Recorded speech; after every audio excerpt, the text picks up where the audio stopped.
পাকিস্তানের সীমান্তরক্ষী বাহিনীর নাম কি? রেঞ্জার্স। পাকিস্তানের সীমান্তরক্ষী বাহিনীর নাম রেঞ্জার্স।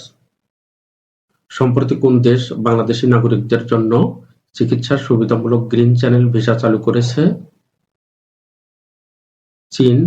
সম্প্রতি চীন বাংলাদেশী নাগরিকদের জন্য চিকিৎসা সুবিধামূলক গ্রিন চ্যানেল ভিসা চালু করেছে। ভ্যাটিকান সিটিতে কততম পোপ নির্বাচনের আনুষ্ঠানিকতা শেষ হয়েছে? 266তম। ভ্যাটিকানের 266তম পোপ নির্বাচনের আনুষ্ঠানিকতা শেষ হয়েছে 8 মে 2025। রবার্ট প্রভোস্টকে নতুন পোপ নির্বাচিত করেছে ভ্যাটিকান সিটি। তিনি পোপ লিও চতুর্দশ হিসেবে পরিচিত হবেন।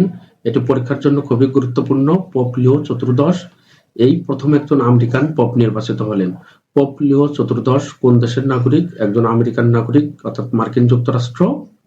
এখানে কিছু প্রশ্নের গুরুত্বপূর্ণ ব্যাখ্যা দেওয়া রয়েছে, যাদের প্রয়োজন ভিডিও থামিয়ে আপনারা সম্পূর্ণ ব্যাখ্যাটি দেখতে পারবেন। বিশ্ব রেড ক্রস ও বিশ্ব থ্যালাসেমিয়া দিবস কবে পালিত হয়?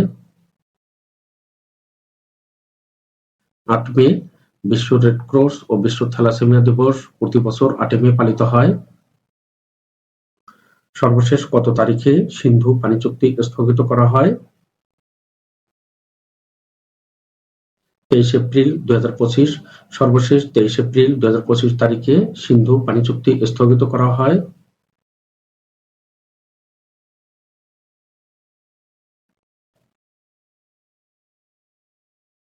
সম্প্রতি এক পঞ্জিকা বছরে সর্বোচ্চ মুনাফা অর্জনের রেকর্ড করেছে কোন ব্যাংক? Standard chartered bank. সম্প্রতি এক পঞ্জিকা বছরে সর্বোচ্চ মুনাফা অর্জনের রেকর্ড করেছে স্ট্যান্ডার্ড চার্টার্ড ব্যাংক। সম্প্রতি একটানা 15 ঘন্টা ধরে সংবাদ সম্মেলন করে রেকর্ড করেছেন কোন দেশের প্রেসিডেন্ট? মালদ্বীপ। সম্প্রতি একটানা 15 ঘন্টা ধরে সংবাদ সম্মেলন করে রেকর্ড করেছেন মালদ্বীপের প্রেসিডেন্ট। এই প্রশ্নটি অন্যভাবেও থাকতে পারে। মালদ্বীপের প্রেসিডেন্ট মোহাম্মদ মইজু টানা কত ঘন্টা সংবাদ সম্মেলন করে রেকর্ড করেছেন? 15 ঘন্টা। খাদ্য নিরাপত্তা নিশ্চিত করতে এডিবি সদস্য দেশগুলোকে কত ডলারের অর্থায়নের ঘোষণা দিয়েছে? $30 বিলিয়ন।